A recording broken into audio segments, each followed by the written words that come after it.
Bonjour à tous et à tous, bienvenue dans cette nouvelle vidéo autour de Projet Ice. Ça me fait extrêmement plaisir de vous retrouver, surtout que j'étais assez discret ces derniers temps autour du jeu, mais là de nouveaux éléments vont être apportés pour améliorer votre expérience de jeu, que ce soit en distanciel ou en physique. Aujourd'hui, la vidéo va surtout concerner le contenu en distanciel.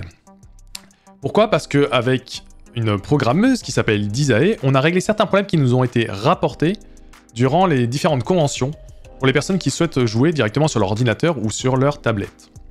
Donc Disae est une personne, c'est une programmeuse qui a permis d'adapter le système de Projet Ice directement sur Let's Roll. Je recommande énormément cette personne, pourquoi? Parce que déjà elle est rôliste et donc elle peut comprendre très facilement les besoins que vous avez en tant qu'auteur lorsque vous voulez mettre votre système de jeu sur un VTT. Donc, pour tout ce qui est Projet Ice, alors, lors des différentes conventions, beaucoup de personnes m'ont rapporté que c'était assez compliqué de gérer la tuile à stabilité psychique, que je vous rappelle ressemble à ceci. Hop. Pour gérer en temps réel le nombre de dés dont disposent les joueurs, qui doit être consultable à tout moment, mais aussi les tests de difficulté. C'est faisable, mais c'est une charge de travail supplémentaire pour les différents meneurs. Alors avec Disae, on a réfléchi à comment faire pour qu'ils puissent se concentrer vraiment sur la narration. Donc, Let's Roll, c'est quoi? C'est donc un site internet qui permet, donc, comme je vous l'ai déjà dit, de virtualiser une table de jeu de rôle, surtout qu'il est gratuit. Beaucoup de ses compères sont aussi gratuits. Mais Let's Roll, l'avantage qu'il a, c'est que vous pouvez vraiment manipuler les éléments de l'interface tout autour. Moi, je suis tombé amoureux de celui-ci. C'est pour ça que j'ai voulu me consacrer dessus. Les seules choses qui sont payantes, à savoir, ce sont tout ce qui est cosmétique. Vous voulez des skins pour vos dés, vous voulez des skins pour vos interfaces. Tout ceci est payant. Mais après, tout est parfaitement jouable en mode gratuit. Projet Ice, comment on crée une table? Donc, vous avez créé votre compte, vous arrivez sur Let's Roll, et vous allez dans Mes tables, hop, quelque chose de simple, nouvelle table, choisir un système, et là vous tapez juste projet, ça devrait suffire. Et là vous avez Projet Ice qui apparaît. Ça fait extrêmement plaisir pour un auteur pour pouvoir enfin avoir son propre système embarqué. Donc on clique sur Projet Ice, on met le nom de la table. Premier saut onirique. Hop. Vous voyez que j'ai déjà fait des tests dessus. Je crée ma table, et comme tous les autres VTT, vous avez un lien pour qu'un joueur puisse rejoindre la partie. Donc vous prenez le lien, vous le copiez, et je vais vous montrer ça direct, hop. Et on arrive, hop, on copie le lien, et on peut rejoindre cette table. Vous avez deux possibilités, soit vous rejoignez la table pour que le meneur de jeu vous attribue déjà un personnage pré-tiré, ou alors vous pouvez créer votre personnage. Là on va créer notre personnage. On va lui mettre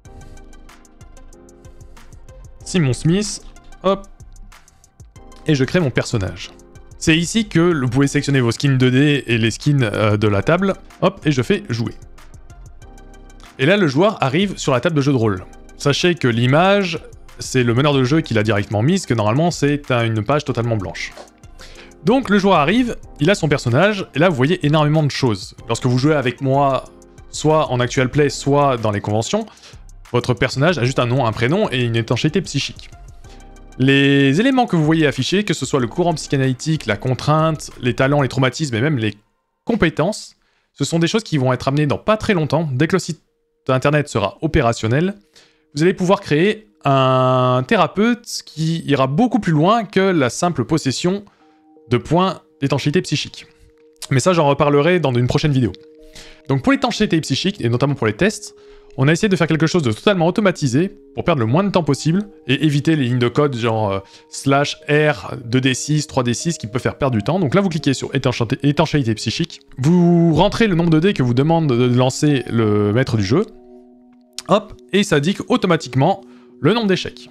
Sachant que chaque échec, qui est donc l'étanchéité psychique ou plus, donc là 6 ou plus, fait perdre un point d'étanchéité psychique.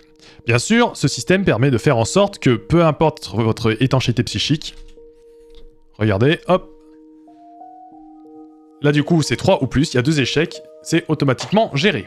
Et donc ça c'est quelque chose de moins compliqué pour les joueurs à gérer durant la partie.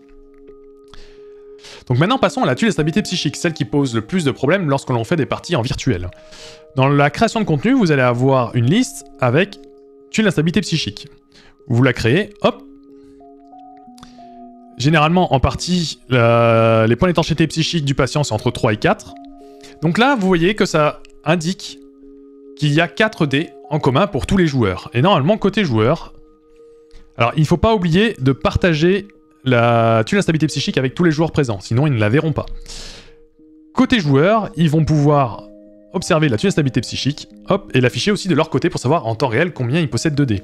Et si du côté meneur de jeu, il a enlevé 2 dés, c'est affiché aussi côté joueur. Côté joueur, imaginons qu'il veuille créer un aspirateur qui aspire les tornades. Certains joueurs se reconnaîtront dans leur partie. Il a 2 dés de disponibles, il doit faire au moins 2 réussites pour pouvoir réussir son test. On lance les dés. Et là, automatiquement, on sait si oui ou non on a réussi notre action. Par contre, c'est à vous manuellement de retirer en cas d'échec les dés présents sur la tuile d'instabilité psychique. Et lorsque le patient est bousculé, hop, ça rajoute automatiquement un dé pour continuer l'aventure. Et ça, normalement, ça va énormément alléger la charge de travail de nos meneurs. Donc, pour terminer avec ça, vous avez aussi dans la partie création de contenu, je repasse côté meneur de jeu, la possibilité de créer votre fiche patient, excusez-moi, hop, qui est juste ici, dossier médical. Et donc c'est ici que vous allez pouvoir partager le dossier médical du patient dans lequel ils sont amenés à mener une thérapie onirique. Voilà, j'espère que les améliorations qui sont apportées pour les parties de jeux de rôle en distanciel vous plairont et vous allégeront votre charge de travail en tant que meneur et meneuse de jeu pour vous concentrer plus facilement sur la narration. Moi je vous retrouve pour une prochaine vidéo dès que le site internet est en place, pour vous parler de la création de personnages, de tous les éléments qu'on va rajouter pour améliorer votre expérience de jeu, mais aussi, comme vous voyez, les maps sont en couleur, donc c'est-à-dire que le scénario 1 et le scénario 2 ont été mis totalement en couleur pour améliorer aussi l'expérience de vos joueurs. Je vous retrouve donc dans pas très longtemps pour la prochaine vidéo. En attendant, n'oubliez pas que dans Projet Ice, avant de chercher la solution, commencez par trouver le problème. À la prochaine.